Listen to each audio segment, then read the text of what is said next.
Thank God it's Friday, but it's going to be a busy day, so I need to just jump right into this shit. Hey guys, today is Friday, April 20th. It's 4:20. The Plan As You Go month is continuing. I am showing you how I use my planner every day in real time for the whole month of April. And today I am going to be just getting to work because I got a busy day ahead of me with a lot to do. So I wanted to show you really quick. I have my pain tracker. I'm going to update that in a few minutes. I don't want to dig my mild liners out right now. I'll dig them out in a little bit. But I wanted to show you some things I did in my bullet journal yesterday.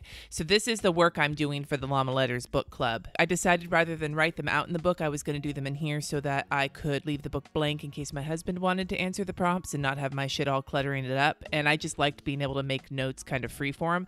And then I'm also doing a workshop on Skillshare, and this was the first chunk of it. And I wanted to make my notes about it. It was basically like a back to basics of design principles.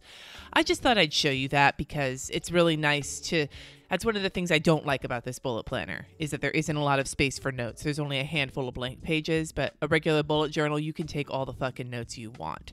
I guess I will update my pain tracker while I'm in here. Let me hunt my mild liners down. It looks like I didn't update it for the last 2 days. Whoops, that's because I didn't bring it on camera and I forgot about it. But it's both days where I wasn't feeling great at the end of the evening, but they weren't like pain days. So I'm just gonna mark them as regular ass day because when you live with chronic disease and polycystic kidney disease, your regular ass day still has pain in it. It's just not the heinous pain of shitty badness. Okay, we're going in to take a look at the monthly here. I had to add some appointments yesterday. Basically, my book club things. I don't remember if I added those. I don't remember if I did that in the last yesterday video. I don't remember. But I also had to add in some interviews for the podcast. And they're already in here, so I don't have to add anything else. I am going to do my habits, though. Yesterday was a pretty good habits day. I'm impressed with myself. Now, I got to check some things off of my list. My task list for the month is looking pretty good. I think I'm doing okay. It's making me feel better, not gonna lie.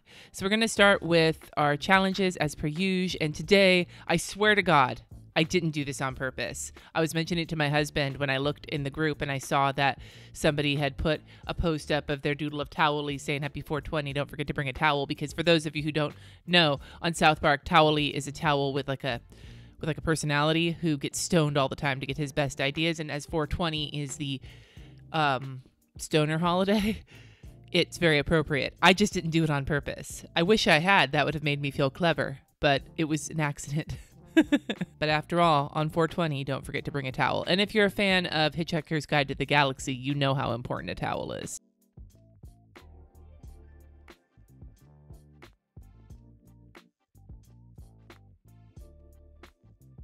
I think that particular doodle is one of the ones I think I'm the most happy with from this challenge. Maybe because it's a towel and not a person. All right, looking at the week, now we're going to do the lettering challenge. And today is another one of my favorites, Little Shop of Horrors. The movie was a big hit in my house when I was a kid. It was one of my first exposures to musicals growing up. And then I actually wound up going when they did the revival, and Seymour was played by Anthony Rapp, who was the original Mark in Rent. I went to go see that when it was in LA, and goddamn, dude, was it fucking awesome.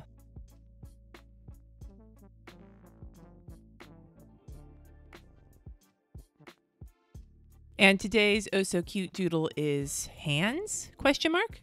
Hands. And I'm gonna draw one single hand, and it's gonna be a zombie style hand because that's the most comfort I have with drawing any hand. I really hate drawing hands in general.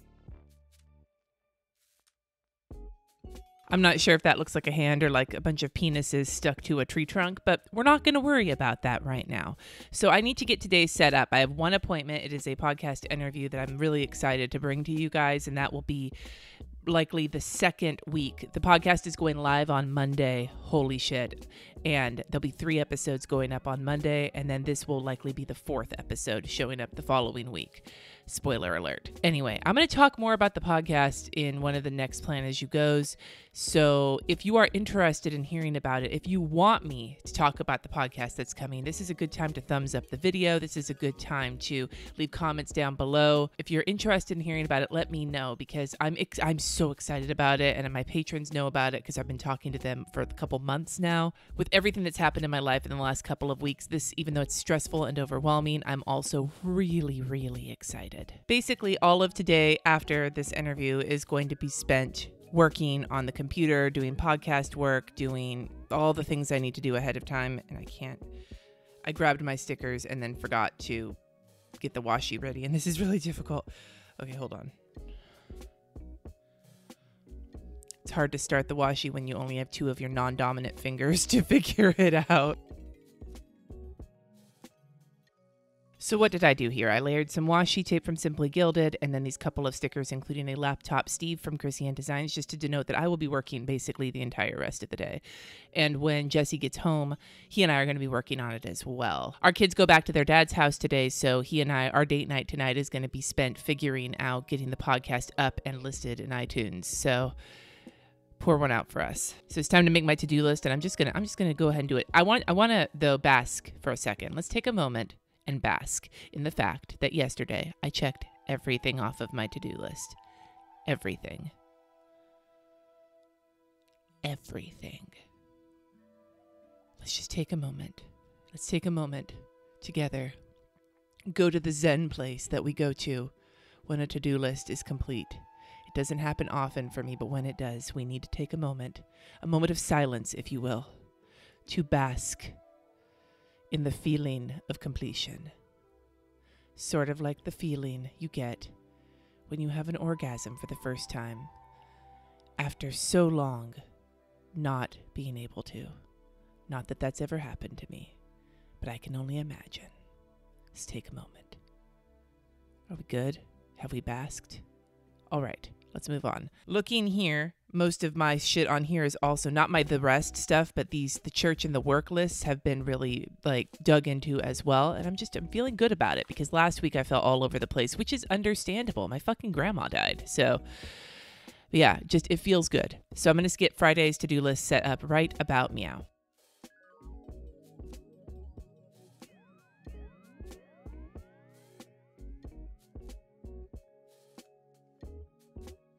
All right, so there is my to-do list for the day. Now, yesterday I kind of mused about how much of my time is taken up by my work, but yesterday I also did the work in my bullet journal for the Craft a Life You Love book club, and one of the things that she has you do is track your activities for the day and rate how drained you feel when you're done with it. And I did that yesterday. And what occurred to me when I was looking at this was that I actually really enjoy the work that I do.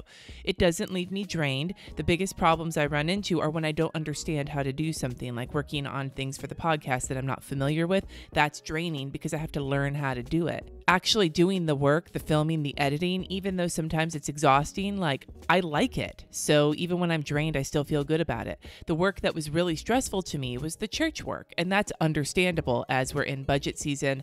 We're in getting contracts good to go for our minister for next year, getting a search committee. There's a bunch of business going on right now, and it is very draining, and I find it fulfilling but draining.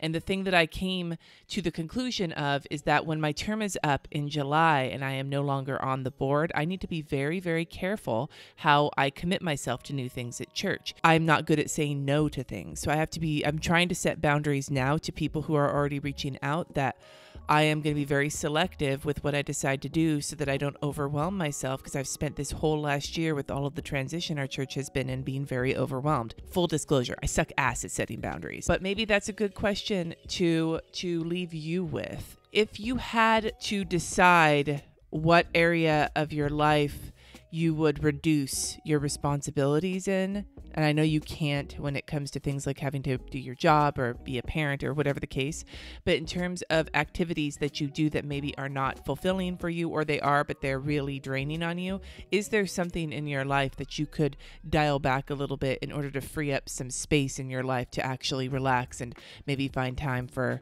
a hobby or something? Let me know in the comments below. And don't forget to let me know if you're interested in hearing about the podcast, probably in tomorrow's Plan As You Go. Anyway, I'm going to end this here. Let's get going. Thank you so much for watching. Subscribe if you haven't already, and I will see you next time.